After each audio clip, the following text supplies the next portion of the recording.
What's going on, everybody? It's Kev with the Screen Squad here for another review of House of the Dragon. Today, we are reviewing last night's episode 6, aptly titled Smallfolk. Now, if you watched it, you know exactly why it's called that.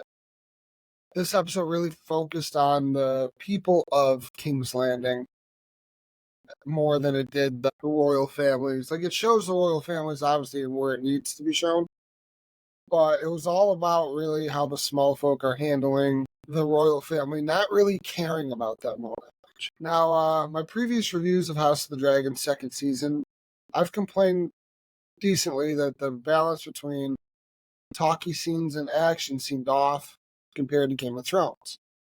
Now, it is a different show, of course, with less trapsing about the countryside on average and more about dragons. Far more dragons. Still, episode 6 feels like it kind of feels like it finally nails the balance between talking, plotting, and moments of small action and big spectacle. Throwing some well-composed dialogue scenes that work emotionally as well as narratively to open up characters and give us more insight into what's going on. And it just hits different in a better way than most of what's happened or come before. Now, if you think about it, we open on marching troops. The Lannister army is marching. They got a lion with them, which is probably the most Lannister thing I've ever seen. And they just showed that for that little extra kick of danger. And later we see a flaming dragon, a dragon attack, and a rioting mob that threatens not one, but two queens. That's a decent amount of action in just over an hour. There's plotting in Aemon's council between Larys and the still fragile Aegon, between Rhaenyra and Mysaria, get that, and between Daemon and Alys Rivers, who, it's funny, everything going on with Daemon, it's like he doesn't realize that it's Alys Rivers doing it. He goes after Sir Simon Strong, saying someone poisoned him. No, you just got a witch messing with you, dude. And there are generally emotional scenes for Alicent and her brother Gwayne. For Daemon and the Ghost of Viserys, a returning Paddy Considine. Always fun to see him come back. And now that's a lot of elements to mix together here, but the show does it exceptionally well. Rhaenyra has completed her research in the archives and identified the loyal Sir Steffon Darkland, who accompanied her to King's Landing recently, as a potential dragon rider. Seasmoke, however, he disagrees. And as much as Steffon pleases Dohaeris, which means serve in High Valyrian, it's just funny, like you see Seasmoke kind of put his head down like he's going to let him on. And I think because the guy took too long, and he was so scared, the Seasmoke's like, nah, fuck you, and just murdered him. Now, even Jacaerys questions his mother. Something that it does feel a little off and out of character after their really, like, awesome, harmonious interaction last week. But that sends Rhaenyra into a spiral of self-doubt. Meanwhile, that's why Mysaria's support is so important. Together, she and the Queen execute a plan to send food to the starving small folk of King's Landing and win public support. And it was kind of cool to see that, because you see Hugh Hammer also in King's Landing, see these boats. So he doesn't see the boats pull up, but like a bunch of boats wash up on the shore of King's Landing. It's all food for the small folk.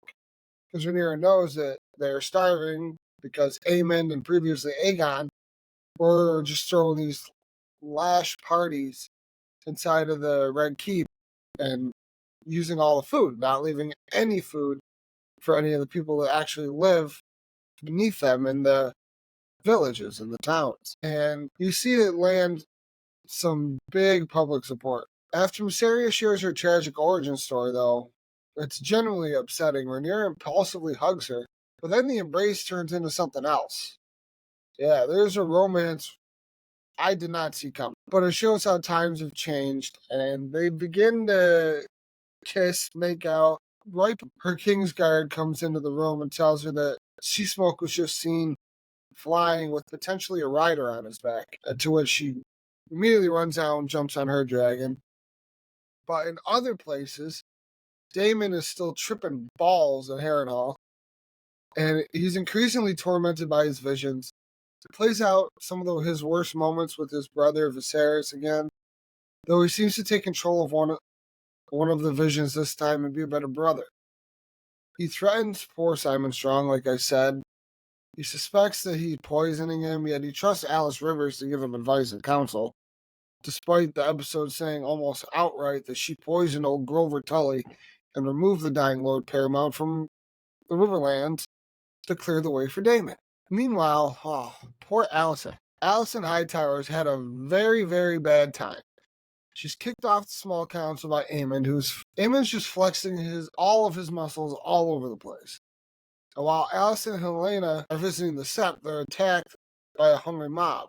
Our Smallfolk representatives, Ulf and Hugh, are in the thick of the action, one sowing discord and the other trying to secure food for his ailing family. The only bright spot for Alicent is generally a warm heart-to-heart with her brother Gwayne, which includes a clear-eyed assessment of her older son's failings, the worries about her own shortcomings as a mother.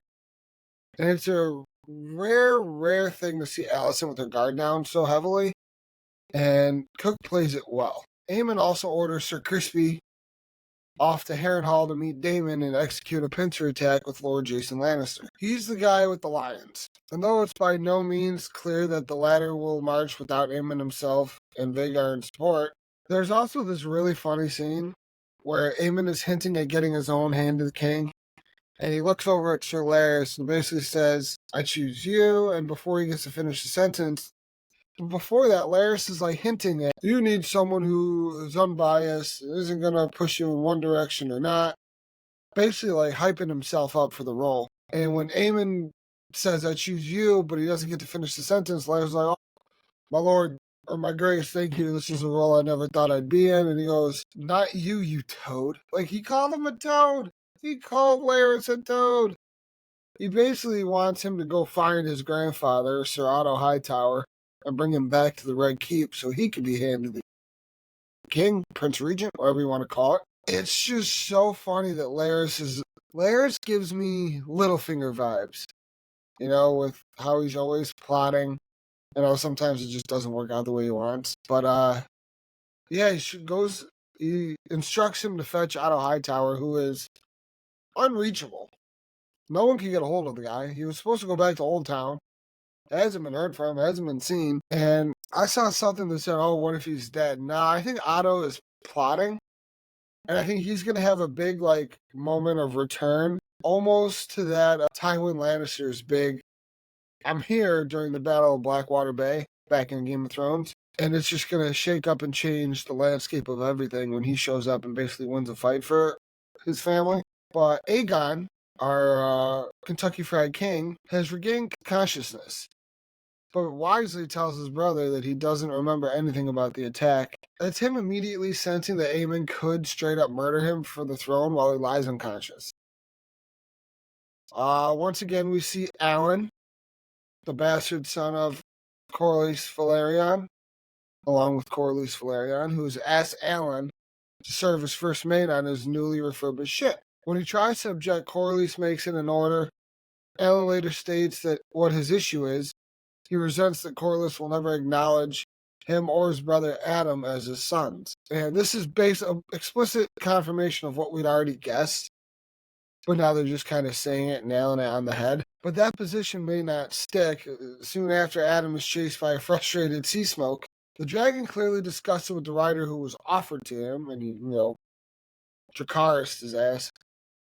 Comes back to visit the guy who had caught his eye during one of his lonely flights. The dragon, who needs some lessons in the meaning of free and enthusiastic consent, corners Adam and basically seems to offer him a choice between flight or death. And given that someone is seen riding the dragon soon after, we would assume he chose wisely.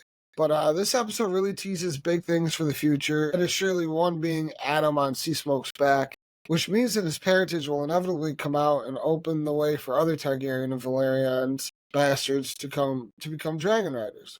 Most notably, I want to know who he's going to ride. You got Rhaenyra, too. She needs a dragon. But most importantly, Hugh. I know in the trailer for the next week's episode, we see Rhaenyra standing in front of Vermithor. Now, obviously, she can't ride Vermithor. Vermithor needs, it's just weird seeing potentially a bastard ride Vermithor because of his history and his past. But in the book, it is Hugh Hammer, so it does kind of make sense. In other notes, there's another dragon that's mysteriously flying around in the Vale. I'm going to guess it's Sheep Stealer based on the obviously burned and missing sheep. And it's not clear what that means yet, but Rhaenyra seems to be obsessed with it. And let us not forget there are armies on the move, the Lannisters and the Western Allies, Sir Crispy Cole and his remaining men, and perhaps the River Lords now that Grover Tully is gone, and if Daemon can potentially mobilize them. In Game of Thrones, the big action climax often came in the penultimate episode of the season, which is where we are at now. There's 2 episodes left. We might see a battle next week, or it might come the following episode.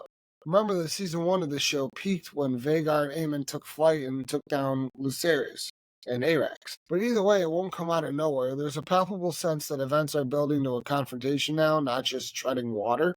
Rhaenyra is still on the ropes, but there's a glimmer of hope in that mysterious dragon rider and her rising public support. Now, Alicent is increasingly isolated, but her father's out there somewhere and plotting some way to help. He's got to be. And Daemon may have lost half his wits, which, I mean, he's most definitely losing his shit. But he still has a dragon, a fortress, and a potential stockpile of manpower. But all that is still to play for, you know? But overall, a strikingly well-written episode with some beautifully drawn moments of interpersonal drama. While it's lovely to see Paddy Considine return briefly, it's even better to see this season's cast firing on all cylinders, with a script that fully supports them. This episode doesn't have one of those spectacular water cooler moments that would earn it full marks, but it's a spectacularly crafted piece of television that delivers on the promise of what we expect out of a Game of Thrones style episode, or show, if you will. It seems like things are heading towards something big. I don't know if we're going to get the Daemon versus Aemon this season, or if they're going to hold that till like middle of next season, but it's coming. Aemon literally says that his uncle is a challenge he welcomes if he dares to face him. So that, to me, just says right there, Aemon's looking forward to that fight. And but when it happens, it's going to be spectacular. Let me know in the comments if you think Rhaenyra is going to end up on the throne after all this, or if she's going to get her book death. I'm not going to say what that is. I don't want to spoil too much or too far ahead, if you know what I mean. But I want to know what you guys are thinking of this show. And we're going to get into the episode 7 trailer right now. You stand with a dragon of House Targaryen! What do you want? Ooh. All my life, I have endeavored to serve both my house and the realm, and somehow none of it matters. It does seem to me that you've made rather a mess here. Whose side are you on? The old ways call for justice. Prince Darren's dragon has taken to wing. The High Tower host will be unstoppable. House Targaryen is the blood of the dragon. If any may lay claim to it, what are we then? Thousands will die. With these dragons, peace will be restored.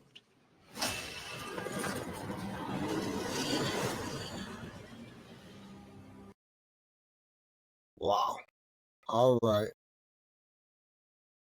I got a couple issues with that, man. So, like, her son Jace bitching about the Dragon Riders now. Who's your fucking idea?